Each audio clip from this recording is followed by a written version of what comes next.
We're going to have Beth Kindig, the product evangelist from Personograph, coming out here. Beth, welcome.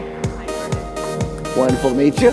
Thank you for joining us on GamesBeat Online. It's great to be here. Oh, we really appreciate it. I was here last year. I was presenting on global markets, and was able to catch some of the program yesterday. From my perspective, it's one of the best conferences for just getting a lot of executives together and knowing what they plan to do next with their strategy. Absolutely. So just been having a lot of fun watching the show this year. Well, we're going to talk a little bit about what companies should be doing next for their strategy. But first, let's give people who were not here last year, but here for the first time, a little about your background, a little context about you. Okay, great. So I've been in mobile for 5 years, and that's been my complete focus. It started as a VC analyst, so I was hired by multinationals to hunt startups. And a lot of these were mobile second screen apps, ad agencies that they could then enter the market with. Fast forward, I then moved into a position which helped publishers expand globally, so to APAC regions such as India, Indonesia, Singapore, Thailand, and how to run a burst campaign in regions that you're entering for the first time. And that was really fun. A lot of late night Skype calls to make sure those burst campaigns went through. Yes. But it was really interesting to see them throw so much money into that acquisition. And a lot of very different markets, too. I mean, you're listing countries, but those are very just different, not just geographically, but different types of consumers of games. Completely different. You'd be surprised as to how much money you can make off games in Indonesia. I mean, we all hear about Japan, but then there's these other little nuances of the customers inside of these other countries that are very attractive to big publishers. After that, I went into another company that focuses a lot on creatives and how to deliver the best gaming creative inside of the app. So emerging markets and creatives, although I would say that those are all very secondary to what runs mobile, because mobile is this controlled environment, and what really runs it is data. And so now I'm with this, and that is what the future of mobile is, and I think that's why this session is called Winter is Coming, is because data, you have to be really careful about this device that we have with all of these different signals, and the fact that users are engaged with this device. What does that mean, and what does it mean for your gaming business? Yes. Yeah. So everyone is looking to grow, and whether they're trying to grow globally, as you've had experiences with, or even inside a specific geography, like be bigger in America, be bigger in Japan, it's important for them to really understand their audience. Now, I want to go back for a second. So you talked a little bit about, for example, like in Indonesia, that people play and consume more in different ways than they do in other regions. Yeah. Right? So that seems like a different type of customer. Like, tell me a little bit about that, because I think that's maybe going to inform what we're going to talk about with what companies are going to be doing here. Sure. Well, I think a lot of it is looking at operating systems. So we know Android is really big in those areas. We know free to play. It was the emerging markets that really pushed hard on free to play, and then the rest of us had to catch up. But when you break down your audience, and this is why it's so important to look at who is really playing your game, underneath it all, are they moms? Are they tech enthusiasts? Are they millennials? And that's going to enable the publisher to run user acquisition, to increase lifetime value, and ultimately, the biggest holy grail here that we're all after is how do you invite brands into your app? Got it. Okay. Right. So brands coming into your app and having brands able to advertise and bring those marketing dollars into your app. Now that's something we're going to talk about. We're going to dive in. Right. I've got to ask you about this title, though. Sure. Game of Thrones theme show. It is a Game of Thrones theme show. Winter is coming. Yes. So at first it sounds like sugar and rainbows. Brands are coming, but there's also a winter. So tell me a little bit about that title. What is the winter ahead? Sure. Well, I guess you could say in general terms that mobile has been a very myopic outcast. So especially publishers have been somewhat myopic in that they have not really planned for long-term revenue success. And I'm making sweeping statements here, but follow me. A lot of it is because there's cross-promotion, right? And so gaming app delivers an ad inside of gaming app, and that's eating market share. Yes. And what is the bigger vision is how do you invite brand advertisers who have these incredible budgets? So let me just give you some statistics here. Okay.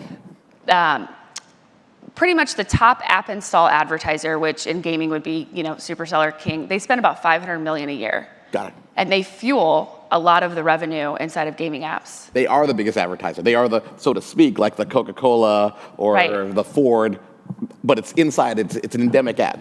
Exactly. So, but when you can actually get Ford and Coca-Cola into mobile, their budgets are 8 times.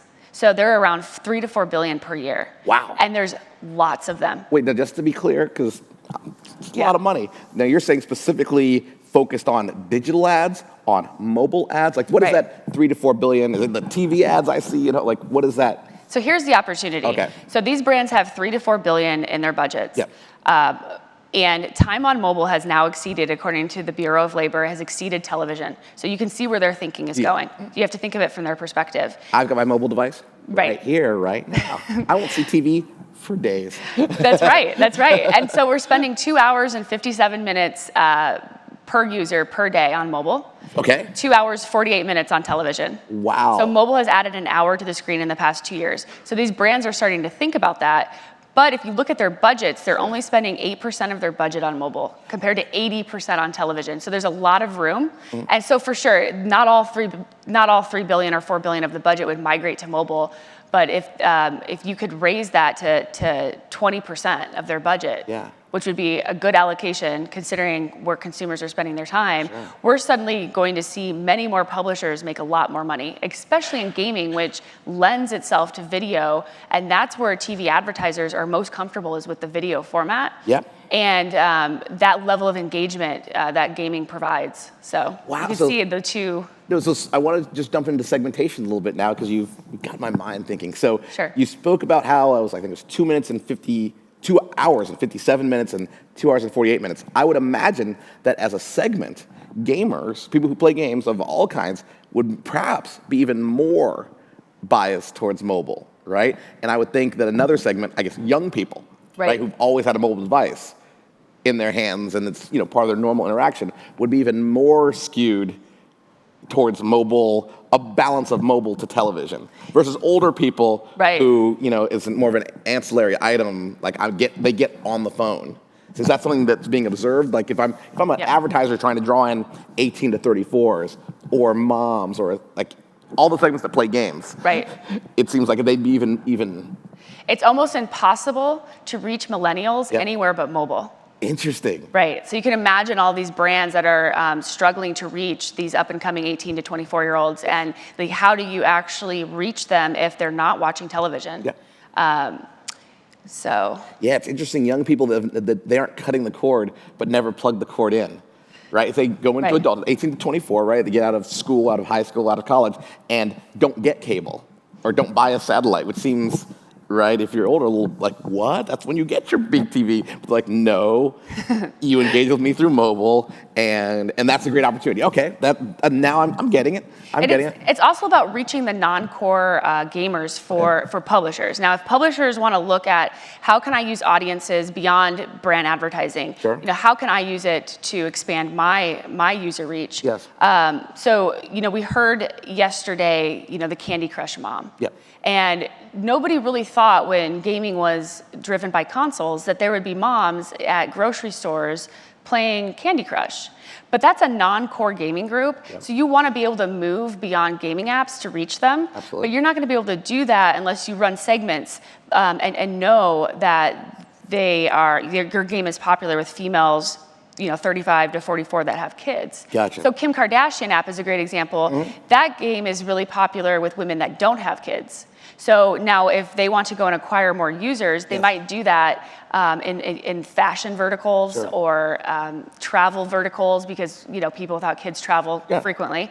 So now a new way to go about and find these non-core gamers, which is how people will survive the maturation of mobile. So it's a two-way street. So there's these owners of content, game creators who want to reach a bigger audience. So they need to understand their segment so they can decide where to effectively advertise outside of the inner loop of games.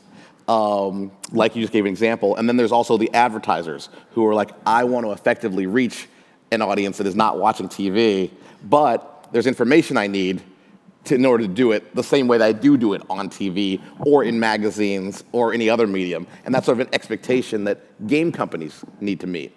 So how do game companies do that? Like how do they, you said they were myopic, how do they get a clearer vision?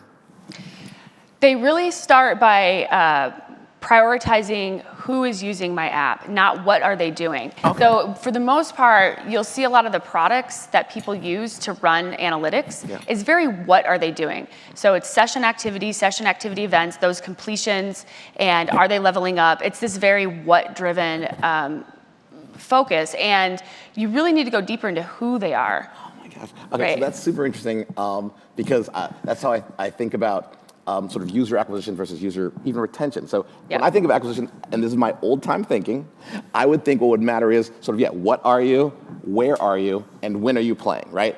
But who are you, why are you playing seems almost like a retention thing. Of how do you get maybe higher value users that you could have like more of an LTV because you understand sort of who they are and why they're playing. Right. They might be worth, so to speak, $10 versus $1. That's exactly it. It's your high value user. And if you can start to understand what portion of your audience is the high value player gamer, player gamer, and then go and replicate that and find more of them, your acquisition is going to be healthy. That seems good. So I imagine some people at home believe. They go, you're right, I need to have this in my plan. So what are some of how are people attacking this problem now, and how can you help them attack it even better?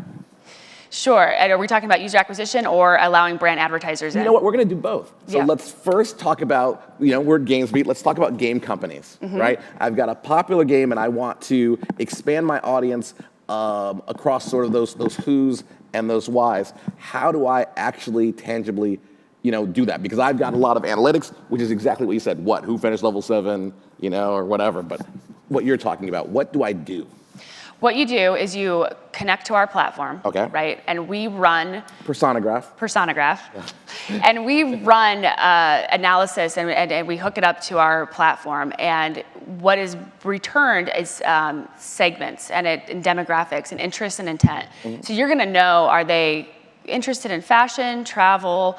There's all sorts of categories. In fact, we have a 5,000 category taxonomy, which you can build custom segments with. Gotcha. And now, especially if you're, people talk about China, right? And if you're going to go to a country that has 700 million smartphones, it's going to be really helpful to know that your core gamers are, into fashion, and they're females, and they're this age, et cetera, et cetera. So you can now take that to anywhere that you run your acquisition campaign and acquire those people. That seems so smart, because I think we would talk about China or Indonesia, any market, right? I think people intuitively go, okay, that's where they are, right? And they might intuitively go, this is how old they are. But the very important question of what are their habits and how do they align, with the habits that like fashion or golf or anything, technology or cars. Like that seems like another important layer. So that's something where you empower a game company to sort of know what the profiles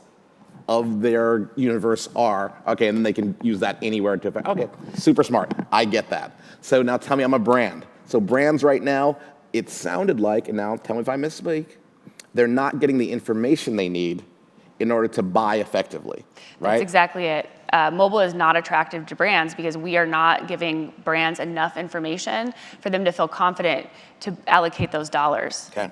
And that is really where things can change for gaming, because you're going to see so many more revenue streams open up. And really, if you want to look really far into the future. Okay.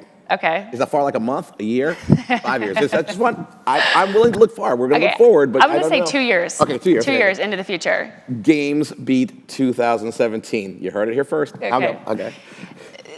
Gaming publishers who have a really healthy user base, right, which may only be about 10 of them, will start to broker their own ads. So they will have their own ad sales teams that then sell the inventory rather than having to hook up to exchanges and programmatic places, just like Facebook does.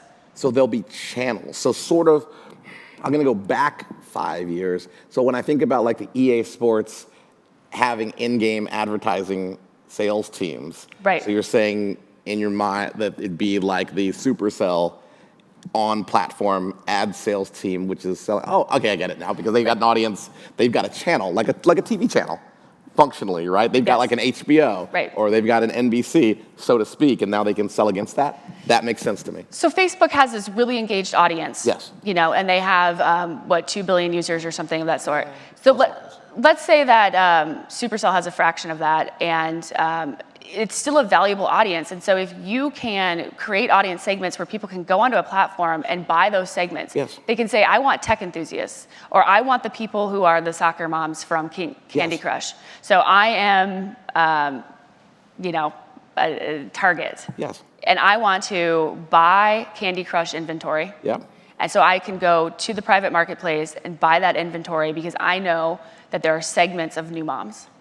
Got it. So it's interesting because as I was thinking about what you're describing, I'm realizing that some of the like seminal marketing experiences growing up, you know, the commercials, you know, for me, you know, I like to take the world and sing, like the Coca-Cola commercials, like the epic ones. Right, the epic ones. The Mean Joe Green, like those commercials that in the future, the polar bears, right? Love them. That those might exist as a mobile experience. And that what we're talking about, the same way that today people will pass a YouTube video very easily, right? Have you seen this? Right. Boom, right? And you get a link. Or in your Facebook Messenger, have you seen this? Bunk, bunk, right? Things go viral. That the idea of ads being experienced broadly for the first time as mobile experiences will actually be very common for millennials and beyond. That actually will be the default experience.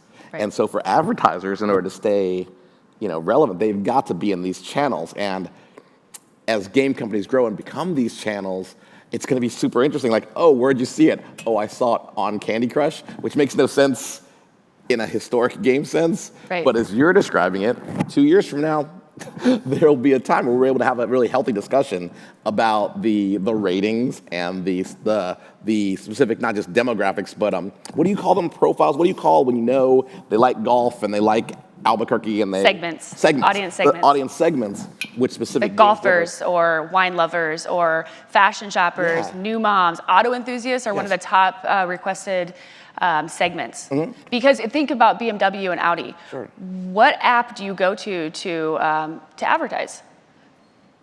There is no perfect car app that you're gonna know by vertical. So you're gonna have to buy auto enthusiast segments. Yes. So imagine if you can do that with a game, and you can see an Audi ad, and Audi knows with a certain level of confidence that these people love.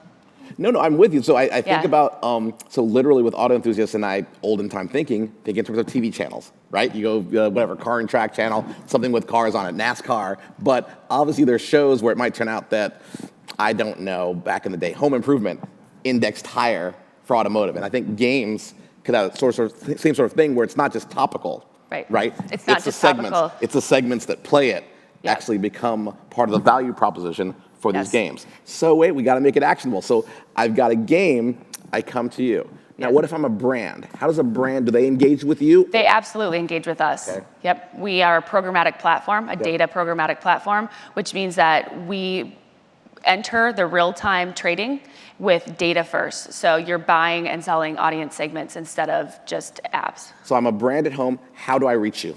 How do I reach you? You told me, and Q4 is happening. That's I right. want to make this happen. How do I reach you? That's a great question. Twitter, email, web, what is the way? Okay, Twitter is great, but really go to our website, personigraph.com. There's contact. Yeah, there's contacts there. And there's a Twitter at Personigraph? At Personigraph. Okay. Yes. Okay, or email, which they can find through the website. That's right. Everything is on our website. You can even request our taxonomy. You can look. Taxonomy is such a great word. Everyone at home knows what taxonomy is, right? It's like a set of the segments, right, by which you understand the universe of players. And we have information for publishers, and we have information for brand advertisers too. So. Okay, well, Beth, thank you very much. Thank you, Gordon, for joining us for GamesBeat Online 2015. Cool. So I'm going to walk you off here. Thank you. Thank you. Everyone at home is applauding. You can't hear it, but it's happening. Okay.